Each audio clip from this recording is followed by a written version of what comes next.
ஏசாயா 37 அதிகாரம். ராஜாவாகிய எசேக்கியா அதை கேட்டபோது தன் வஸ்திரங்களை கிழித்து இரட்டு உடுத்துக்கொண்டு கர்த்தருடைய ஆலயத்தில் பிரவேசித்து அரமனை விசாரிப்புக்காரனாகிய எலியாக்கிமையும் சம்பிரதியாகிய செப்னாவையும் ஆசாரியர்களின் மூப்பரையும் ஆமோத்சின் குமாரனாகிய ஏசாயா என்னும் தீர்க்கதரிசியினிடத்திற்கு இரட்டு உடுத்தவர்களாக அனுப்பினான். இவர்கள் அவனை நோக்கி, இந்த நாள் நெருக்கமும் கண்டிதமும் தூஷணமும் அனுபவிக்கிற நாள். பிள்ளை பேறு நோக்கியிருக்கிறது, பெறவோ பலன் இல்லை. ஜீவனுள்ள தேவனை நிந்திக்கும்படி அசீரியா ராஜாவாகிய தன் ஆண்டவனால் அனுப்பப்பட்ட ரப்சாக்கே சொன்ன வார்த்தைகளை உமது தேவனாகிய கர்த்தர் கேட்டிருக்கிறார். உமது தேவனாகிய கர்த்தர் கேட்டிருக்கிற வார்த்தைகளின் நிமித்தம் தண்டனை செய்வார். ஆகையால் இன்னும் மீதியாயிருக்கிறவர்களுக்காக விண்ணப்பம் செய்வீராக என்று எசேக்கியா சொல்லச் சொன்னார் என்றார்கள். இவ்விதமாய் எசேக்கியா ராஜாவின் ஊழியக்காரர் ஏசாயாவினிடத்தில் வந்து சொன்னார்கள். அப்பொழுது ஏசாயா அவர்களை நோக்கி, அசீரியா ராஜாவின் ஊழியக்காரர் என்னை தூஷித்ததும் நீர் கேட்டதுமான வார்த்தைகளினாலே பயப்படாதேயும். இதோ அவன் ஒரு செய்தியை கேட்டு தன் தேசத்துக்கு திரும்புவதற்கான ஆவியை நான் அவனுக்குள் அனுப்பி அவனை அவன் தேசத்திலே பட்டயத்தால் விழப்பண்ணுவேன் என்று கர்த்தர் உரைக்கிறார் என்பதை உங்கள் ஆண்டவனிடத்தில் சொல்லுங்கள் என்றான். அசீரியா ராஜா லாகீஸை விட்டு புறப்பட்டான் என்று கேள்விப்பட்டு ரப்சாக்கே திரும்பி போய் அவன் லிப்னாவின் மேல் யுத்தம் பண்ணுகிறதைக் கண்டான். அப்பொழுது எத்தியோப்பியாவின் ராஜாவாகிய திராக்கா உம்மோடு யுத்தம் பண்ண புறப்பட்டான் என்று சொல்ல கேள்விப்பட்டான்.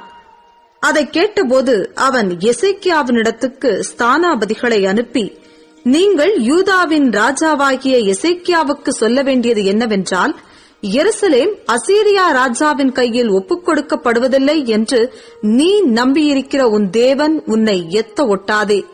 இதோ அசீரியா ராஜாக்கள் சகல தேசங்களையும் சங்கரித்த செய்தியை நீ கேள்விப்பட்டிருக்கிறாய். நீ தப்புவாயோ? என் பிதாக்கள் அழித்துவிட்ட கோசானையும் ஆரானையும் ரேத்சேப்பையும் தெலாசாரிலிருந்த ஏதேனின் புத்திரரையும் அவர்களுடைய தேவர்கள் தப்புவித்ததுண்டோ? ஆமாத்தின் ராஜாவும் அர்பாத்தின் ராஜாவும் செப்பர்வாயும் ஏனாயீவா பட்டணங்களின் ராஜாவும் எங்கே என்று சொல்லுங்கள் என்றார். எசேக்கியா ஸ்தானாபதிகளின் கையிலிருந்த நிருபத்தை வாங்கி வாசித்தான். பின்பு எசேக்கியா கர்த்தருடைய ஆலயத்திற்கு போய் அதை கர்த்தருக்கு முன்பாக விரித்து கர்த்தரை நோக்கி, சேனைகளின் கர்த்தாவே, கேருபீன்களின் மத்தியில் வாசம் பண்ணுகிற இஸ்ரவேலின் தேவனே, நீர் ஒருவரே பூமியின் ராஜ்யங்களுக்கெல்லாம் தேவனானவர். நீர் வானத்தையும் பூமியையும் உண்டாக்கினீர். கர்த்தாவே, உமது செவியை சாய்த்து கேளும். கர்த்தாவே, நீர் உமது கண்களை திறந்து பாரும். சனகெரிப் ஜீவனுள்ள தேவனை நிந்திக்கும்படிக்கு சொல்லி அனுப்பின வார்த்தைகளையெல்லாம் கேளும். கர்த்தாவே, அசீரியா ராஜாக்கள் அந்த ஜாதிகளையும் அவர்கள் தேசத்தையும் நாசமாக்கி அவர்களுடைய தேவர்களை நெருப்பிலே போட்டுவிட்டது மெய்தான். அவைகள் தேவர்கள் அல்லவே, மனுஷர் கைவேலையான மரமும் கல்லுந்தானே. ஆகையால் அவைகளை நிர்த்தூளியாக்கினார்கள். இப்போதும் எங்கள் தேவனாகிய கர்த்தாவே, நீர் ஒருவரே கர்த்தர் என்று பூமியின் ராஜ்யங்களெல்லாம் அறியும்படிக்கு எங்களை அவன் கைக்கு நீங்களாக்கி ரட்சியும் என்று விண்ணப்பம் பண்ணினான். அப்பொழுது ஆமோத்சின் குமாரனாகிய ஏசாயா எசேக்கியாவுக்கு சொல்லி அனுப்பினது, இஸ்ரவேலின் தேவனாகிய கர்த்தர் உரைக்கிறது என்னவென்றால், அசீரியா ராஜாவாகிய சனகெரிபின் நிமித்தம் நீ என்னை நோக்கி விண்ணப்பம் பண்ணினாயே. அவனை குறித்து கர்த்தர் சொல்லுகிற வசனமாவது, சீயோன் குமாரத்தியாகிய கன்னியாஸ்திரீ உன்னை இகழ்ந்து உன்னை பரிகாசம் பண்ணுகிறாள். எருசலேம் குமாரத்தி உன் பின்னாலே தலையை துலுக்குகிறாள். யாரை நிந்தித்து தூஷித்தாய்? யாருக்கு விரோதமாய் உன் சத்தத்தை உயர்த்தினாய்? நீ இஸ்ரவேலின் பரிசுத்தருக்கு விரோதமாய் அல்லவோ உன் கண்களை மேட்டிமையாய் ஏறெடுத்தாய். உன் ஊழியக்காரரை கொண்டு நீ ஆண்டவரை நிந்தித்து, என் ரதங்களின் திரளினாலே நான் மலைகளின் கொடுமுடிகளுக்கும் லீபனோனின் சிகரங்களுக்கும் வந்து ஏறினேன். அதன் உயரமான கேதுரு மரங்களையும் உச்சிதமான தேவதாரு விருட்சங்களையும் நான் வெட்டி, உயர்ந்த அதன் கடைசி எல்லை மட்டும் அதன் செழுமையான வனமட்டும் வருவேன் என்றும், நான் கிணறு வெட்டி தண்ணீர் குடித்தேன், என் உள்ளங்காலினால் அரணிப்பான இடங்களின் அகழிகளை எல்லாம் வரளவும் பண்ணினேன் என்றும் சொன்னாய். நான் வெகு காலத்துக்கு முன் அதை நியமித்து பூர்வ நாட்கள் முதல் அதை திட்டம் பண்ணினேன் என்பதை நீ கேட்டதில்லையோ?